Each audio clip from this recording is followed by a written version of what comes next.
अस्सलाम व्यूवर्स, आज हम बात करेंगे पाकिस्तान और इंग्लैंड के दूसरे टेस्ट के बारे में मतलब। जैसा कि आप सब जानते हैं कि पाकिस्तान इंग्लैंड से पहला टेस्ट हार चुका है। बड़ा क्लोज मैच था, पाकिस्तान ने बड़ी अच्छी परफॉर्मेंस दी, मगर आखिर में इंग्लैंड अपनी काबिलियत और अपने मुल्क का फ़ायदा उठाते हुए प्रेशर से बाहर निकलते हुए पाकिस्तान को शिकस्त देने में कामयाब हो गया। और पाकिस्तान की बॉलिंग आखिरी लम्हात में प्रेशर में आ गई। चंद घंटे जो आखिरी थे पाकिस्तान के लिए क्रूशल साबित हुए और पाकिस्तान उनमें अपनी परफॉर्मेंस ना दे सका और इंग्लैंड ने उसका भरपूर फ़ायदा उठाया और बटलर ने ख़ास तौर पर सीनियर होते हुए वॉक्स के साथ मिलकर अच्छी बैटिंग की और मैच पाकिस्तान के हाथ से छीन के ले गए। अब हम बात करेंगे कल जो मैच खेला जा रहा है उसके मतलब शायकीन का गम गुस्सा बहुत ज़्यादा है। उनकी आरा के मुताबिक टीम में तब्दीलियाँ होनी चाहिए। बाज़ के नज़दीक अपनी अपनी प्लेयर जो हैं उनकी पसंद है कि वो शामिल हों और एक्सक्लूड किए जाएँ कुछ प्लेयर। बाज़ के नज़दीक ये है कि अज़हर अली जो बिल्कुल परफॉर्म नहीं कर रहे हैं उन्हें बाहर बिठा दिया जाए और उनकी जगह इमामुल हक को शामिल किया जाए। बाज़ कह रहे हैं कि शादाब खान की जगह फवाद आलम को शामिल किया जाए। बाज़ के नज़दीक सुहेल खान को शामिल किया जाए जसीम शाह की जगह। बाज़ के नज़दीक रिजवान को बाहर बिठाया जाए, सरफराज को शामिल किया जाए। अब हर बंदे की अपनी अपनी आरा है। मुबस्सिरीन कह रहे हैं कि ज़्यादा चेंजेस जो हैं वो टीम पर प्रेशर बढ़ा देंगे और इस प्रेशर में पाकिस्तान अगर कुछ परफॉर्म करने के काबिल हुआ भी तो वो नहीं कर सकेगा। अब देखना यह है कि कल की विकेट उसकी रवायात क्या हैं, उसके हिसाब से जो तब्दीली हो सकती है वो की जाए। अगर हम कप्तान को बदल दें उसकी नाकाम परफॉर्मेंस की वजह से तो टीम पर बहुत ज़्यादा प्रेशर बिल्डअप होगा।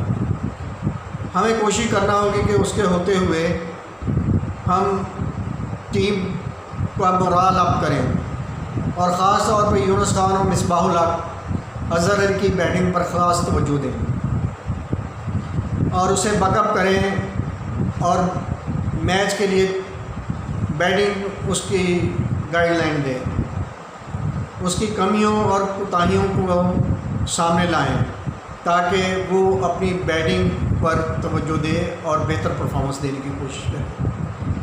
अज़हर अली की बैटिंग जो है वो उसकी बेहतर होने से पाकिस्तानी टीम का स्कोर और मोराल दोनों अप होगा। एक सोच ये है कि अज़हर अली को 1 डाउन की बजाय 2 डाउन खिलाया जाए और 1 डाउन बाबर आजम को खिलाया जाए। इससे थोड़ा सा बाबर अली की परफॉर्मेंस देखते हुए अज़हर अली जो है वो नीचे शायद कम प्रेशर में बेहतर परफॉर्म कर सके। अब बात यह है कि साउथहैम्पटन की विकेट जो है वो स्पिन करती है, फास्ट बॉलिंग के लिए साजगार होती है। जैसा कि ओल्ड ट्रैफर्ड की विकेट स्पिन के लिए भी मदद कर रही थी और फास्ट के लिए भी मदद कर रही थी, मगर साउथहैम्पटन की विकेट सीमर को ज़्यादा मदद करती है। इसलिए ज़्यादा बेहतर है कि शादाब खान की जगह फ़हीम को खिलाया जाए। फ़हीम अशरफ की बाल अगर वो स्विंग करने में कामयाब हो गए तो पाकिस्तान के लिए बॉलिंग में और ज़्यादा डेप्थ आ जाएगी।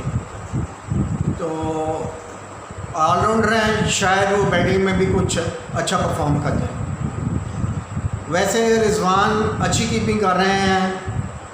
माहिरीन कह रहे हैं कि रिजवान को ज़्यादा चांस देना चाहिए क्योंकि मुस्तकबिल के लिए रिजवान के लिए काफ़ी वक्त है कि वो सेटल हो और परफॉर्म करे पाकिस्तान की तरफ से। रमीज़ राजा ने कहा है कि अब सरफराज को रिटायरमेंट देनी चाहिए टेस्ट के लिए, क्योंकि रिजवान ने अरूज देख लिया है, सरफराज अरूज देख चुके हैं, वो रिजवान के लिए जगह खाली करे। सरफराज अब 1 डे में टीम में शामिल हों, टेस्ट में सिर्फ रिजवान ही खेले। राय तो मुनासिब है रमीज़ राजा की, इस तरह हमारा दूसरा विकेट कीपर भी तैयार हो जाएगा। वक्त भी है और कीपिंग भी अच्छी कर रहे हैं रिजवान। आप देखें मैनेजमेंट क्या सोचती है। हम अगर बात करें सरफराज को पीछे करने से रिजवान पर प्रेशर कम होगा, उसकी परफॉर्मेंस और निखर के सामने आ जाएगी। बाकी पोजीशन ये है कि बेन स्टोक जो है वो 2 टेस्ट के लिए टीम को ज्वाइन नहीं करेंगे इंग्लैंड को। इससे इंग्लैंड पे थोड़ा बहुत प्रेशर ज़रूर होगा, क्योंकि वेस्ट इंडीज़ के ख़िलाफ़ बेन स्टोक्स ने बहुत अच्छी परफॉर्मेंस दी थी और बहुत अच्छे ऑलराउंडर थे। हमारे पहले टेस्ट में भी उन्होंने अहम मौके पे विकेटें निकाली हैं। ख़ास तौर पे दूसरी इनिंग्स में जब टीम सेटल होने की पोजीशन में आई तो उसने 2 विकेटें निकाल के इंग्लैंड को हावी कर दिया पाकिस्तान पे। साउथहैम्पटन का मौसम के बारे में पेशगोई कोई इतनी अच्छी नहीं है। अब देखें कि इस टेस्ट में बारिश कितना मैच को डिस्टर्ब करती है।